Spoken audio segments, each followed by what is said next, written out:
Good morning. आज हम बात करने वाले हैं गाल्सवर्दी के प्ले स्किन गेम की।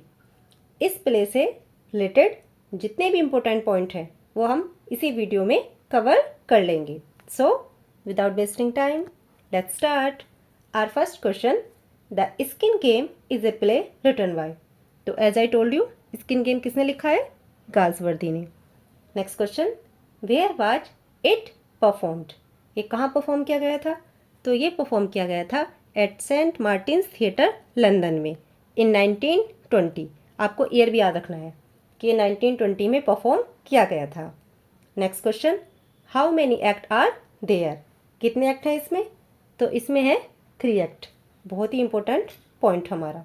Next question, the skin game by John Galsworthy is primarily known for its portrayal of. तो हमें बताना है कि जॉन गाल्सवर्दी ने स्किन गेम में क्या पोर्ट्रे किया है। ओके, मतलब ये प्ले किस लिए जाना जाता है?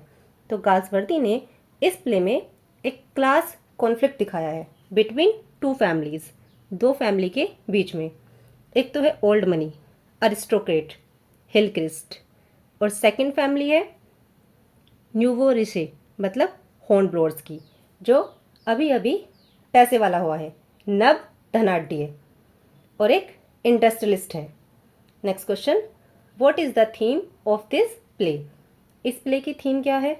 तो इसमें जो टाइटल पेज था उसी पे ये लिखा हुआ था, उसी के नीचे who touch pitch shall be defiled. ये एक इंग्लिश की प्रोवर्ब भी है। अगर हम इसको हिंदी में ट्रांसलेट करें तो इसका मतलब है कि कोयले की खदान में काले हुए बिना रह ही नहीं सकते। मतलब अगर आप कुछ करते हो और आपका इंटेंशन सिर्फ जीत हासिल करने का है तो आप फिर अच्छा बुरा कोई ट्रिक नहीं सोचते। आप हमेशा अपना उद्देश्य बना लेते हैं कि चाहे कैसे भी हो हमें क्या करना है, जीतना है। तो ऐसा ही कुछ इस प्ले की थीम है। Okay, next question, who in the play represent the aristocratic और अपर क्लास। अभी आया था ना ऊपर हिलक्रिस्ट। हिलक्रिस्ट ने रिप्रेजेंट किया है किसको? अरिस्टोक्रेट, मतलब वो एक पहले से ही जमींदार था। और हॉर्नब्लोअर वो क्या था? न्यूबोरिस, मतलब नव धनाढ्य, जो अभी अभी पैसे वाला हुआ था। आपको दोनों नाम अच्छे से याद रखने हैं, हिलक्रिस्ट का भी और हॉर्नब्लोअर का भी। Next question, what is Hornblower's main intention regarding the Hillcrest estate. तो हमें बताना है कि हॉर्नब्लोअर का उद्देश्य मतलब इरादा क्या था उसका हिलक्रिस्ट की स्टेट को लेके। जो इसमें मेन जो कंटेंशन था या क्लैश था वो एक पीस ऑफ लैंड पे था, एक ज़मीन के टुकड़े पे।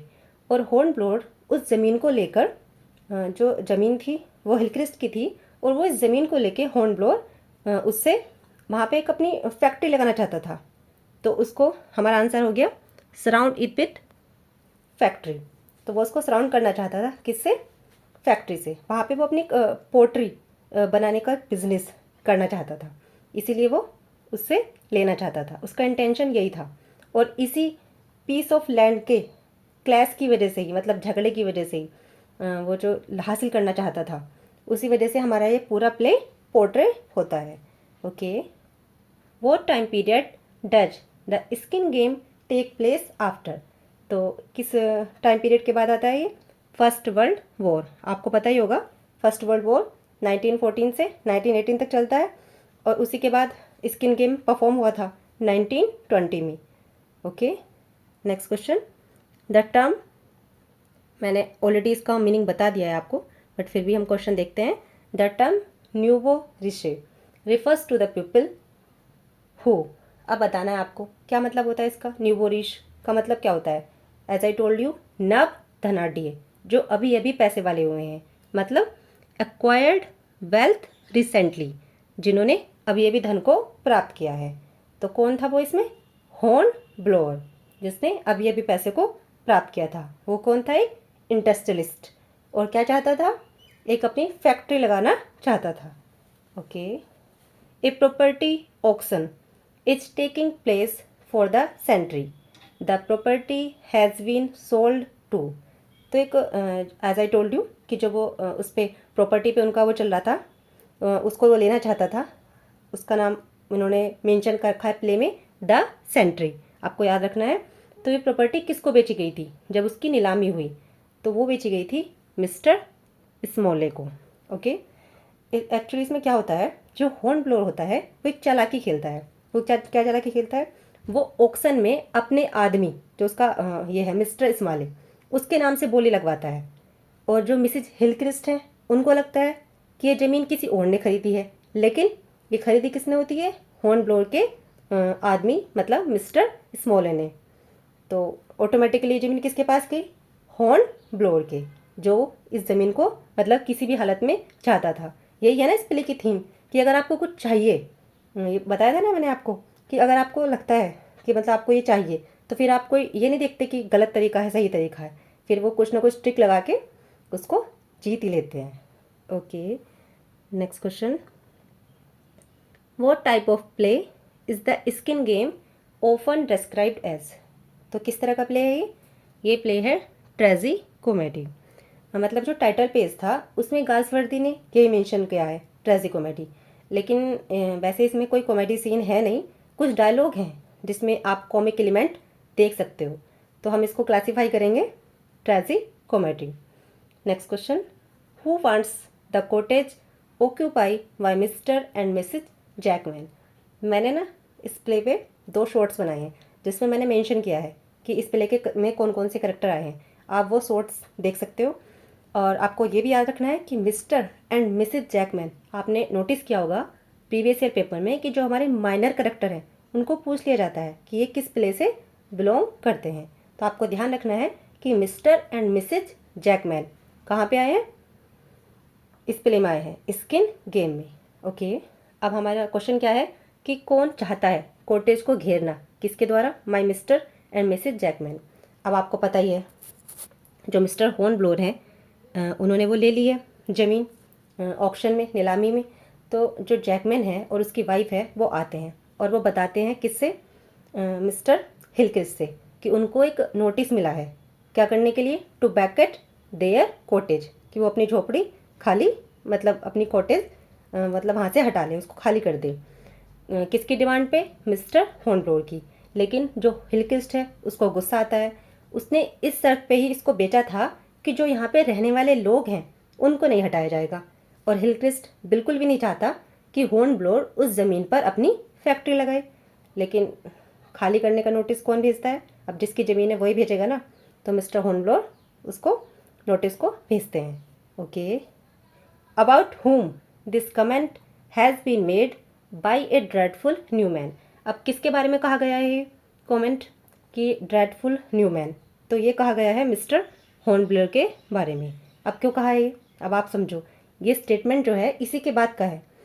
ये मिसेज जैकमैन ने कहा है, उन्होंने कहा है हॉर्न ब्लोअर को एक ड्रेडफुल न्यू मैन है। क्यों? मतलब न्यू मैन से समझ गए आप? अब ये भी नया हुआ है ना, ड्रेडफुल, खतरनाक, एक ऐसा व्यक्ति जो अभी भी क्या हुआ है? पैसे वाला हुआ है। और वो क्या करना चाहता है? हर जगह पर अपना कब्जा करना चाहता है। Okay, what is revealed about Chloe past that shocks the family? तो हमें बताना है कि क्लोए के पास्ट के बारे में क्या रिवील होता है जिससे पूरी फैमिली शॉक्ड हो जाती है। एक्चुअली जो क्लोए थी शादी से पहले एक फर्म में काम करती थी। ये फर्म इलीगल तरीके से लोगों को डिवोर्स लेने में मदद करता था। अब क्लोए का ये पास्ट अगर सबको पता चल गया तो हॉर्न ब्लोअर की इज्जत मिट्टी में मिल जाएगी। क्यों? क्योंकि वो हॉर्न ब्लोअर की क्या है? Daughter in law. Horn blower का जो बड़ा बेटा है चार्ल्स, क्लोए उसकी पत्नी है और वो चाहता है कि ये सीक्रेट ही रखा जाए। तो हिलक्रिस्ट ये कंडीशन रखता है कि जो वो ज़मीन उसने अभी अभी खरीदी है, द सेंट्री एंड लॉन्ग मिडो, वो हिलक्रिस्ट को बेच दे। हॉर्न ब्लोअर अपने परिवार की इज्जत बचाने के लिए ज़मीन हाफ अमाउंट में हॉर्न ब्लोअर को बेचने के लिए मतलब हिलक्रिस्ट को बेचने के लिए तैयार हो जाता है। लेकिन ये सीक्रेट किसी को पता नहीं चलना चाहिए, यहाँ तक कि उसके बेटे चार्ल्स को भी। तो वो क्या थी? एक पार्ट थी इलीगल एक्टिविटी का जो रिलेटेड था डिवोर्स केस से। Okay, who reluctantly sign the document while making all swear an oath not to reveal Chloe past? तो कौन अपनी इच्छा से साइन करता है उस डॉक्यूमेंट पे? Mister horn blower. अभी बताया था ना आपको, हॉर्न ब्लोअर क्या करता है? उस डॉक्यूमेंट पे साइन करता है और वो अपनी सारी ज़मीन किसको दे देता है? हिलक्रिस्ट को। और इसके बदले में क्या कंडीशन रखी थी कि जो क्लोए का पास्ट है वो किसी के सामने भी रिवील नहीं होना चाहिए। Okay, next question. Who made this statement? A man is not going to be satisfied when there is something he suspect about his wife. अब किसने कहा ये स्टेटमेंट कि जो मैन है वो कभी भी सेटिस्फाई नहीं होता था, मतलब नहीं होता, व्हेन देर इज समथिंग, अगर उसे कुछ डाउट हो जाए ना किसके बारे में? अपनी पत्नी के बारे में, तो फिर वो कभी इस बात को मतलब उस बात से सेटिस्फाई नहीं होता। ये स्टेटमेंट है क्लोए का। अब जो क्लोए है वो भी क्या है? डरी हुई है। किस बात से? कि जो उसका सच है, ये जो उसका डार्क सीक्रेट है वो उसके हस्बैंड चार्ल्स को ना पता चल जाए, मतलब उनकी मैरिज लाइफ पे इफेक्ट ना पड़ जाए।